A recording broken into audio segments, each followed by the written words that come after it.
All right. So who here finds that when you're on a call, you're on, you're totally on, you know what to do. You're in that zone. You are able to do what you need to do for EMS. Like you know the order of what you need to do, what needs to happen next in order to save somebody.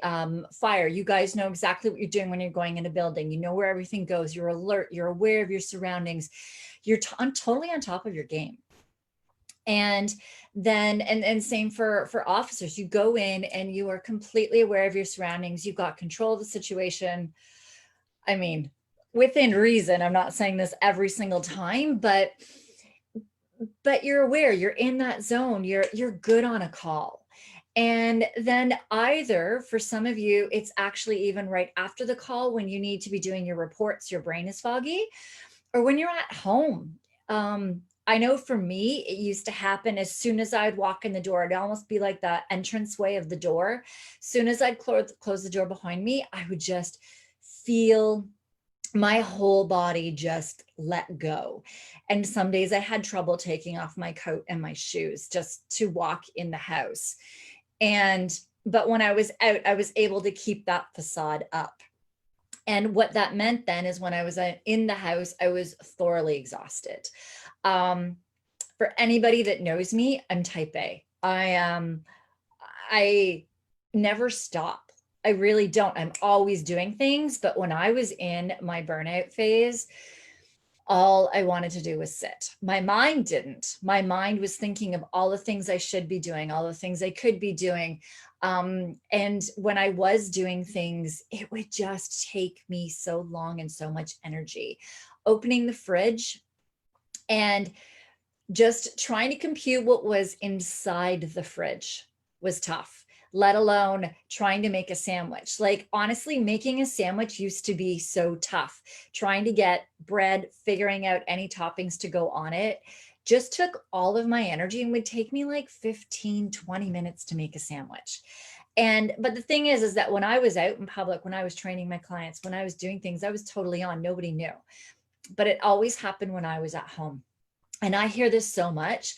I get just this past week on calls, every single call that I was on, they would say to me that, you know, their spouse and them would talk about things that were to be done around the house, and their spouse would leave and go to work and they didn't remember a thing. Can't remember anything that they're told to do. Their brain is just foggy.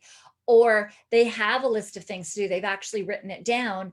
And as much as their personality is somebody who gets those things done, who usually like would whip around and go and get all these things done around the house, they can't. Their body can't do it. The motivation and drive, as much as their brain wants to, their body just cannot do it. So let me know in the comments if this is you. Let me know if, I'm just going to actually double check we are live. So I'm not just talking to myself here, but let me know if this is you. Let me know if you are somebody who you're finding that on a call you're on, but after the call is where you find that energy drops, where you find that you're struggling to just do very simple things. Go to a store, don't remember what you're supposed to buy. Go to the basement, don't remember anything that you were even supposed to be doing once you're there. Let me know if this is you, because I do want you to know that this is so common with you guys. So why the heck does it happen? So you've heard me talk about cortisol before. So cortisol is your stress hormone, and it is also your energy hormone. You also have other hormones in there. We don't need to get into all their names, but there's different hormones that help with more of your energy, with your motivation, with your drive, with depression and anxiety. And so when these are totally thrown off, every time that you're going to a call, you cortisol is pushed out every single time. And the thing though is that it's great. You need it when you're on a call, but our bodies have never adapted from caveman days. So back in caveman days, the threats were environmental, being chased by a lion, or starving. Really, those were a lot of the three major stressors. So your body would send out the cavalry for all of those stressors. But now we have so many nowadays. Just being on your phone, the blue lights on your phone sends a stress signal into your body. Worrying about finances, rushing in, driving in rush hour traffic, spilling something, administrative stressors, putting on your uniform just to prepare for your day. All of these things are stressors that actually they send cortisol out into your body. And over time, the cortisol gets sent out and then it's cleaned up. And your brain is sitting there thinking, hey, this is ridiculous. We keep sending this out and cleaning it up. Why the heck are we sending so much out? So it actually starts lowering the amount of stress hormones that it's sending out in order to be able to handle things, which means it's lowering your energy hormone as well. So you have zero energy, zero motivation and drive. And so in the beginning of all of this, with a lot of you, you're at that point still where on a call, your body is getting that hit of cortisol that it needs, and energy, and you're able to get into that hypervigilant tunnel vision and do what you need to do in the crisis. So it actually is working still for you on your calls, but it's turning itself so low in everyday life that that's where you're struggling. There are some of you that may be listening to this where even on calls, you're starting to find that it struggles. Your paperwork after is where your brain fog kicks in, but you may even be having it where when you're on a call, it takes you longer to get that adrenaline rush. Your body can't even get that after a while going in. So there's different stages of your body just going further and further and further into that burnout. And the more that you go, the lower that cortisol goes. The less you have that cortisol energy waking hormone is supposed to be at your highest when you wake up. So if you're waking up feeling hungover, feeling groggy, disoriented, where you need an IV of coffee or a pot of coffee in order to get yourself going, then that is telling you that your cortisol is at your lowest. You may also be at a point with coffee and energy drinks where they may have been able to help you for a portion of your career, where when you had the coffee, when you had the energy drink, it would boost that cortisol, it would give you that cortisol hit, that energy hit.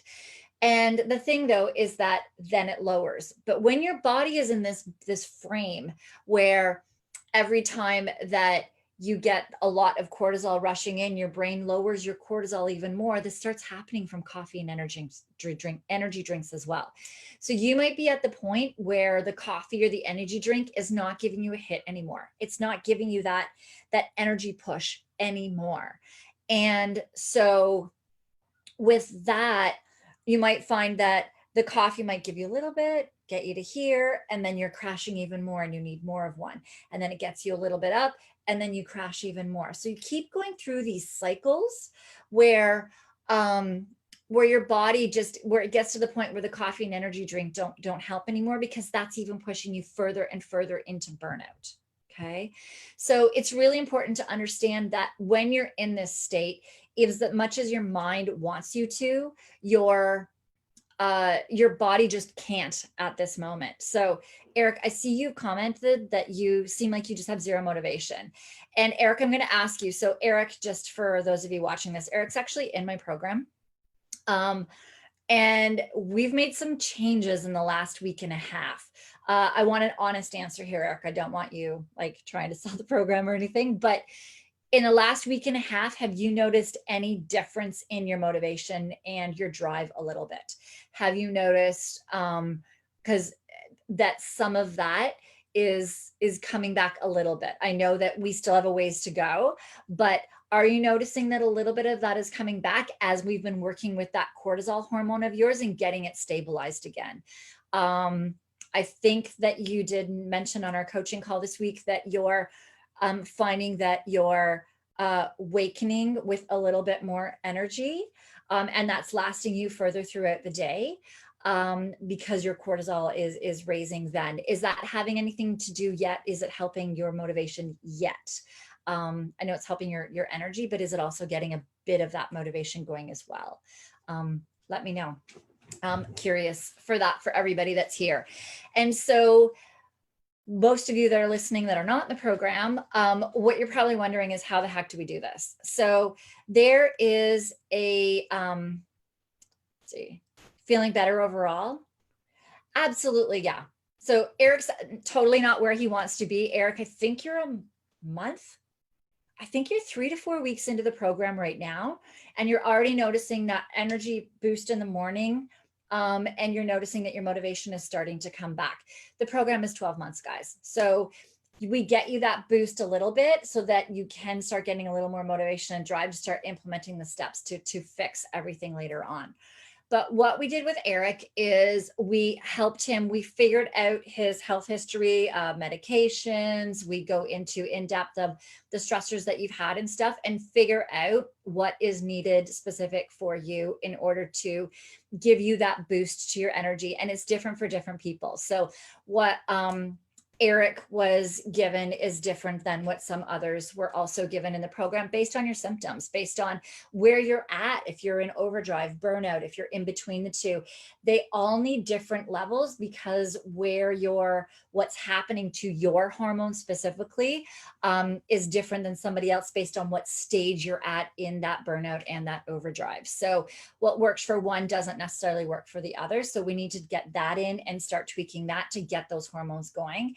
And then we start training your system so that it can start listening to other cues where we get those hormones naturally increasing in the morning, and we get your energy and your stress hormones to be shutting down at night so that your brain can start clearing.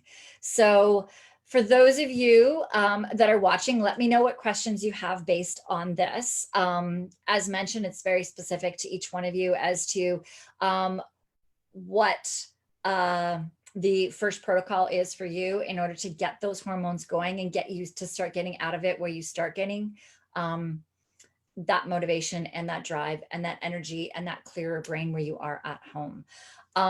One total side note I wanted to just point out to you guys: if you are in that brain fog mode, it's tough when you're trying to remember everything. My husband and I use an app on our phone. This isn't going to fix the problem, but it's going to help with communication with you and your spouse, as far as you being able to keep your lists in order and know what each of you has to do.